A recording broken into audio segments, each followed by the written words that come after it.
Bonjour, je m'appelle Paul Morera, je suis journaliste d'investigation. Je ne travaille pas pour Illuminati Magazine ni pour CIA Hebdo. Je travaille pour l'agence Première Ligne, c'est ici.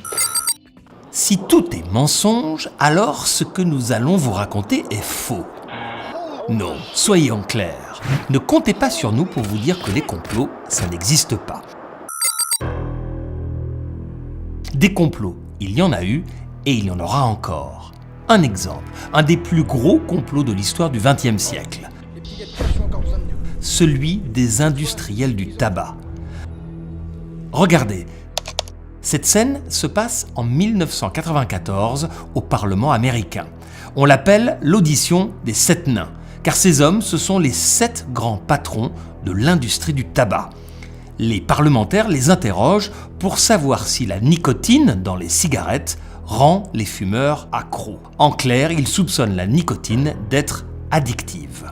Je crois que la nicotine n'est pas addictive. Monsieur Johnson? Monsieur le député, les cigarettes et la nicotine ne répondent pas à la définition de l'addiction.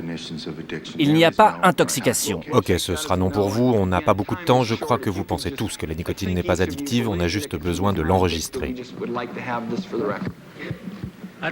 Je crois que la nicotine n'est pas addictive. Est-ce que ces grands patrons disent la vérité? Qu'en pensez-vous?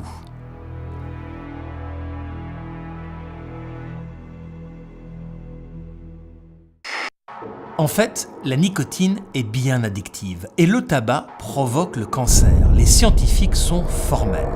Mais les 7 nains ont tous décidé de mentir ensemble. Pour entretenir le doute, ils ont même financé des publicités massives pour faire croire que le tabac, en fait, c'est bon pour la santé. You say I'll feel better smoking, Philip Morris? Yes, you will feel better. And here are the reasons why. In case after case, coughs due to smoking disappear. Parched throat clears up. That stale, smoked out feeling vanishes. Ce complot est resté secret pendant des décennies. Il a coûté des vies humaines. À votre avis, comment sait-on que c'était un complot? Nous savons que c'était un complot parce que des employés de l'industrie du tabac ont eu le courage de dénoncer les mensonges. Surtout cet homme, Merrell Williams. Il travaillait pour un cabinet d'avocats au service d'un géant du tabac. Il a décidé d'envoyer des rapports confidentiels à un docteur, ce cardiologue spécialiste du tabac. Et son courage a fait basculer le sens de l'histoire. La justice a enquêté. Les industriels du tabac ont été condamnés à de très lourdes amendes. Et des millions de documents confidentiels ont été révélés au grand jour. Vous pouvez les lire vous-même gratuitement sur Internet. Et vous pouvez chercher, il y a 14 millions, vous voyez ici, 14 millions de documents qui sont publics. Donc les complots, ça existe. Mais sur Internet, il y en a aussi des faux. C'est cousu de fil blanc.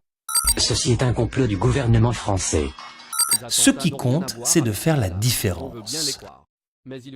Nous sommes journalistes d'investigation pour la télévision. Notre agence de presse s'appelle Première Ligne.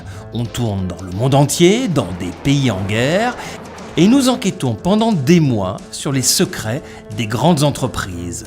Un jour, je me suis aperçu que les jeunes et les moins jeunes ne croyaient plus vraiment ce qu'ils voyaient à la télé, ce qu'ils entendaient à la radio, ce qu'ils lisaient dans les journaux. Dès que ça avait l'air officiel, c'était forcément du mensonge. Des sites internet voient la main de services secrets ou de sociétés secrètes qui dirigeraient le monde. C'est cela que l'on appelle les théories du complot. Comme l'attentat contre Charlie Hebdo. C'était louche. Beaucoup y voient clairement une manipulation de services secrets occidentaux, de véritables commandos, dans leur façon de bouger, de tirer. Alors, je peux vous en parler d'autant plus facilement qu'on était très très près de l'événement. Ici, c'est les locaux de Première Ligne. Là, c'est la porte d'entrée de l'agence. Et ici, dans ce couloir, c'était la porte de Charlie Hebdo. À gauche! Là, là, là!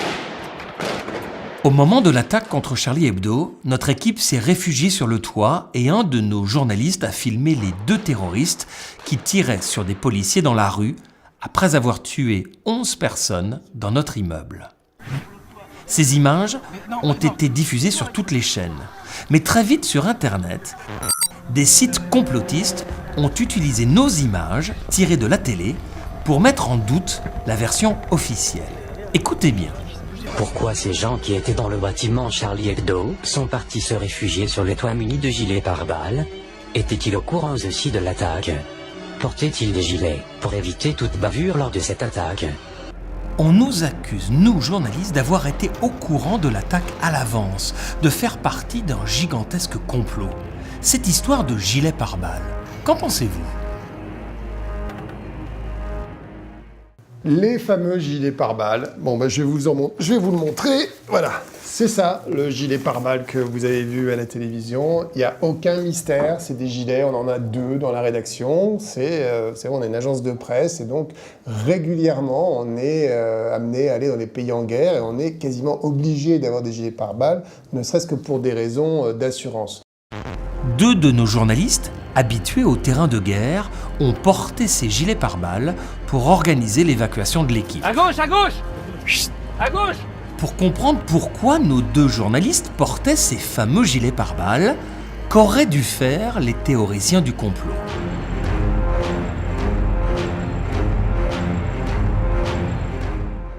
Ils auraient dû faire une chose toute simple, prendre leur téléphone et nous appeler à première ligne. On leur aurait expliqué en toute transparence.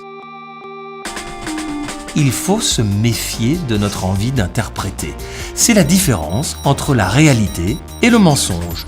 Une réalité objective, c'est un fait qui existe et que vous êtes obligé d'admettre, quelle que soit votre opinion.